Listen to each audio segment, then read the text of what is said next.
Welcome back to the podcast, or if you're watching me on YouTube, I'm Alison Howard. And over the past few weeks, we've been in a bit of a series around identity and subconscious rewiring. And I think that what I want to share with you today might be the most important part of it all, because I think understanding self image is really powerful. And understanding subconscious programming is also really powerful.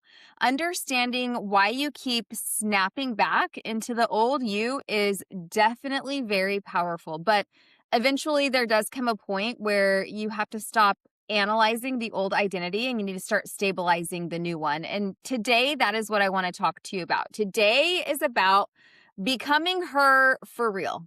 Okay, for real. So, not for a moment or a season, not temporarily, not when you're feeling motivated, not only after a breakthrough podcast episode and an iced coffee and a really emotional journal session, and you're like, okay, I am her.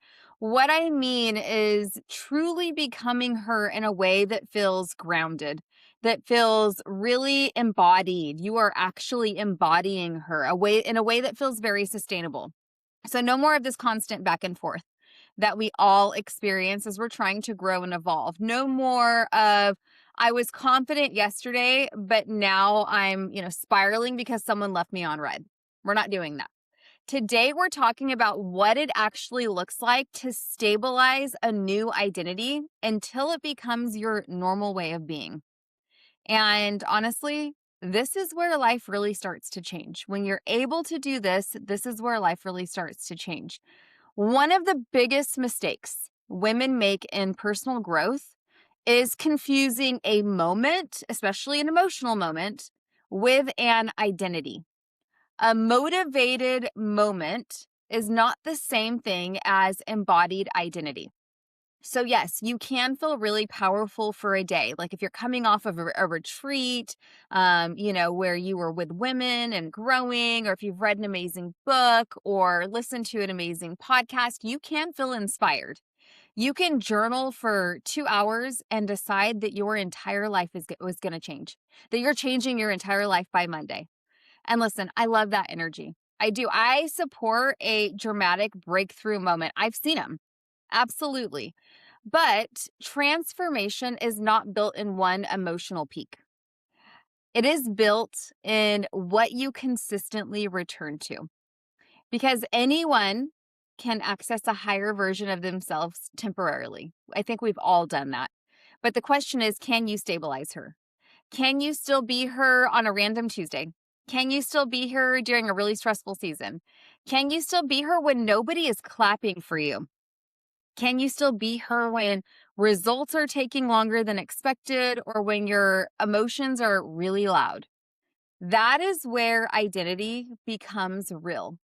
And most women do not struggle because they can't access this new version of themselves.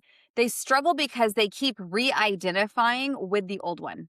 Every time something uncomfortable happens, they emotionally move back into the old identity. The old identity says, see, nothing's changed. See, you're still insecure. See, you're still behind.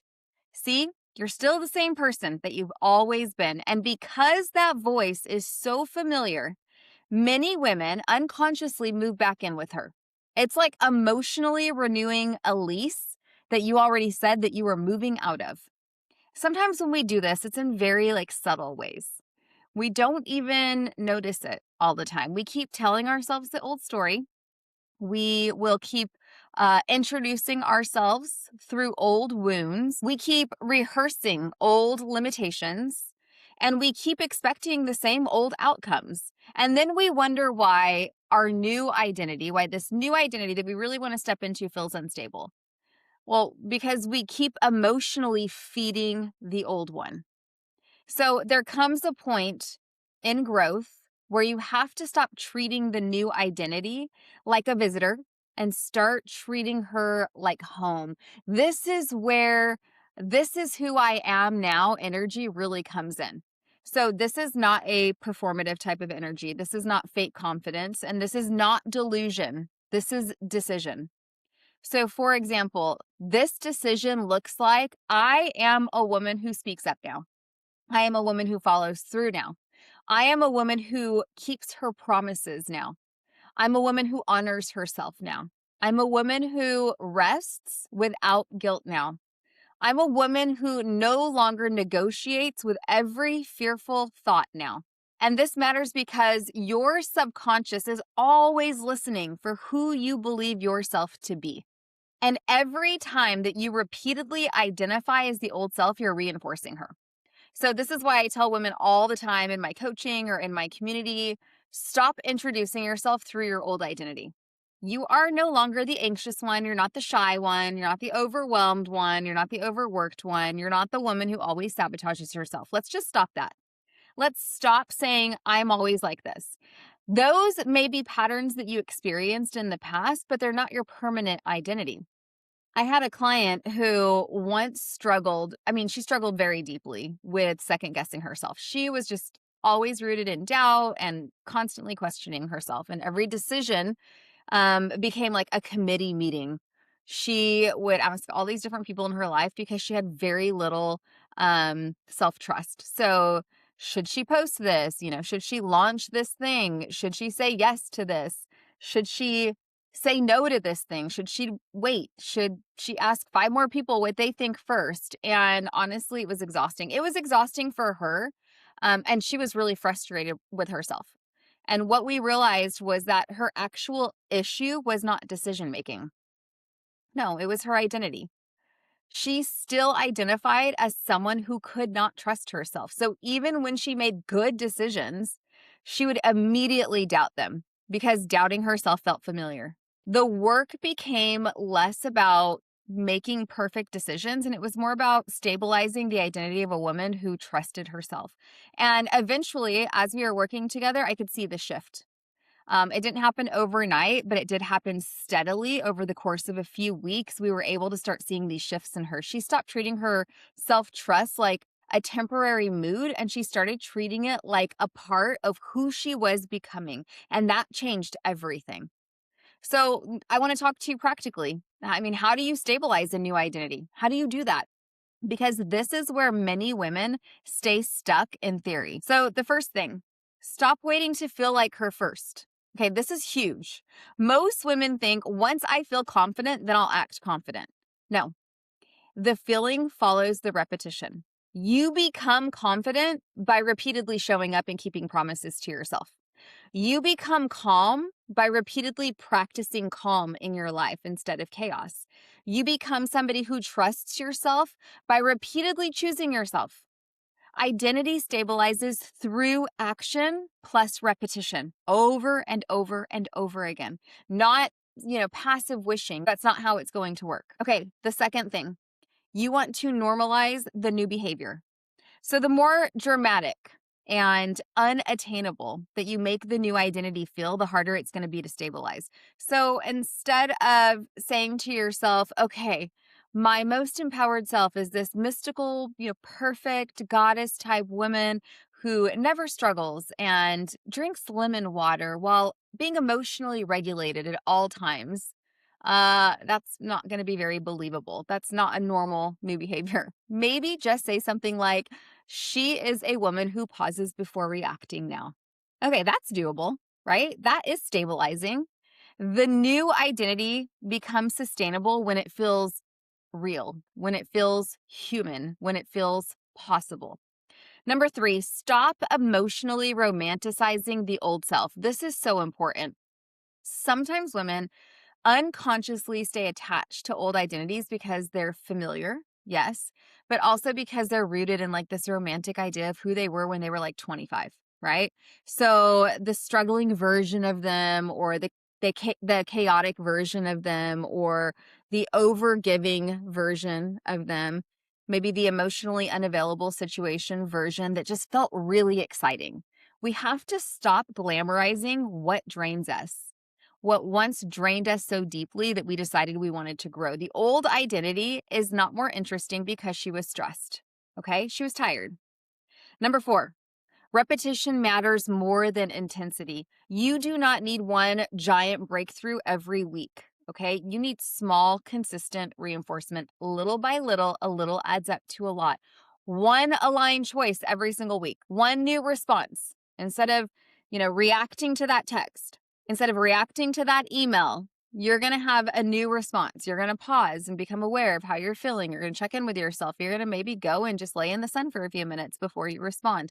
One moment where you interrupt the old pattern, and that is how you change identity. This is also why spaces like community matter so much. The Inner Shift Society, my private community, women are repeatedly exposed to the conversations just like this, to reminders, to the reinforcements that are needed to stabilize the new identity. Because identity work is not like a one-time insight, it is repetition. Okay. So let's talk about what embodiment really is. Let's simplify embodiment because people make it sound like very mystical and unattainable sometimes. I don't want to do that. I want to keep this very simple. Embodiment means your thoughts and your emotions and your actions and your identity are becoming congruent. Okay. They are becoming aligned. You are no longer only understanding something intellectually. You are actually operating from it. You are living it. So, for example, a woman who embodies self-worth does not need a 45-minute pep talk every time someone disagrees with her or every time somebody leaves a sour comment on, her Instagram post. She doesn't need to talk about that. She's like, "Oh, okay. That's great. Thanks for your input and your perspective." And she moves along, okay? A woman who embodies self-trust, for example, she doesn't collapse every time something uncertain appears in her life. A woman who embodies abundance, she stops treating every single purchase like a hostage negotiation with herself. She feels abundant and she knows the value of the things that she wants to invest in. Embodiment is when the new way of being becomes more natural than the old one. So I want to give you a fun exercise. And I call this, what would new me do? I do this with myself all the time. I talk to my clients about this. Now you get to learn from this.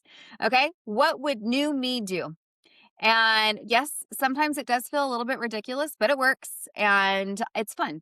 So throughout your day, I want you to ask yourself, what would the new version of me do here? How would she respond? What would she normalize? What does she feel is normal in her life? What would she no longer entertain? And you don't have to do this perfectly. I just want you to do this intentionally. I want you to be intentional with it. When something comes in front of you where you feel like that inner turmoil, I want you to ask yourself those questions. Okay, well, what would the new me do here? How does she respond to this? What does she think is the normal situation here? What does she not entertain? And honestly, sometimes the answer is she would stop rereading that text 12 times. She doesn't need to. Sometimes healing is spiritual, and sometimes healing is just putting your phone down and not ruminating over things that, in the big scheme of things, don't actually matter that much. Okay. So, how do you know when this new identity is actually starting to lock in? You know that the new identity is stabilizing when your old thoughts, the old thoughts that you used to have, aren't as convincing as they used to be. You know that your new identity is stabilizing when the new responses happen more naturally. Your new responses to situations just happen more naturally. You recover faster. That's a great clue. You recover faster from situations that used to just derail you. You stop negotiating with yourself constantly. This is showing that you actually are stabilizing your own confidence when you stop negotiating with yourself all the time. And when the new behaviors that you've been practicing start to feel normal. So one day you just realize, wow, I actually didn't spiral there. That is progress. Yay me. Or, oh wow, I handled that differently than I would have. That's a great sign that you are growing in your new identity. Or I am not reacting to those situations the same way anymore. That is identity stabilization happening in real time, and you absolutely should celebrate yourself. Send me a message. I'll celebrate with you. Okay, so let me leave you with a few takeaways. First, becoming her, becoming the most empowered version of yourself is not a one moment thing, it is repeated embodiment.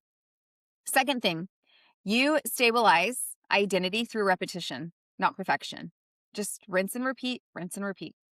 Third thing, stop re identifying with the old self every single time discomfort appears.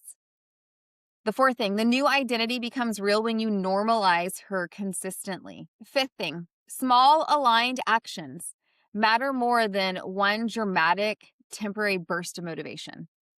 So, if this episode is resonating with you, if it's feeling good in your heart and you're ready to stop just understanding this work intellectually and start truly embodying it and moving into the next amazing version of you, I want to invite you into the Inner Shift Society. This is my private community where we go deeper into identity and embodiment and self concept and subconscious rewiring, emotional patterns, all of those wonderful things. And we become the woman who we know that we're meant to be. Inside, we are not trying to be perfect. That is not what my community is about, but we are being consistent. We are stabilizing the new self together. This is perfect for any woman who is a mother, who is an entrepreneur, who would like to be an entrepreneur, who's been wanting to start that business for years and years and years, but fear has been holding you back. This is for the woman who is in a career and she's wanting to make a shift, either vertically in moving up into promotion, or she's wanting to make a linear shift and move into a different part of her career. And so you can join us. The link to the Inner Shift Society is in the show notes, and I would love to have you there. It is just a great time. I do live coaching there. There's a lot of encouragement and inspiration throughout the week to keep you rooted in this work so that you can move into that next level of yourself, which then means moving into the next level of your life, of your income, of your impact in a more significant way and in a way that's much quicker. So, if you know you want that deeper personalized support, then that is a great place to start. But this is also the work that I do through my one-on-one coaching. But my biggest invitation to you today is to join the community and get around the conversation consistently because repetition changes identity. So get in the room. Okay, as I wrap up today's episode, I want to leave you with this. The woman that you are becoming is not as far away as you may think. Okay? She is built through repeated choices. If you're wanting to, say, become a podcaster or start your own YouTube and you're so scared to be on camera and you're so scared to talk, let me tell you, there are ways that you can get past that. If you feel that, if that's been put in your heart, then there is something for you there and you really need to explore that. And being a part of a community, listening to these episodes that I put out, just making those repeated choices over and over again, partnering with the positive repeated thoughts, all of that repetition is going to one day stop feeling like effort, and you are going to get where you're wanting to go in that new identity. You're going to start feeling like you and who you're meant to be. And when that happens, your whole life is going to change and it's going to be incredible. So, as I say every week, go and be the woman that your future is waiting on. Thank you so much for being here with me today. I know that your time is valuable and I truly appreciate you spending some time with me. I will see you next week. Until then, be blessed.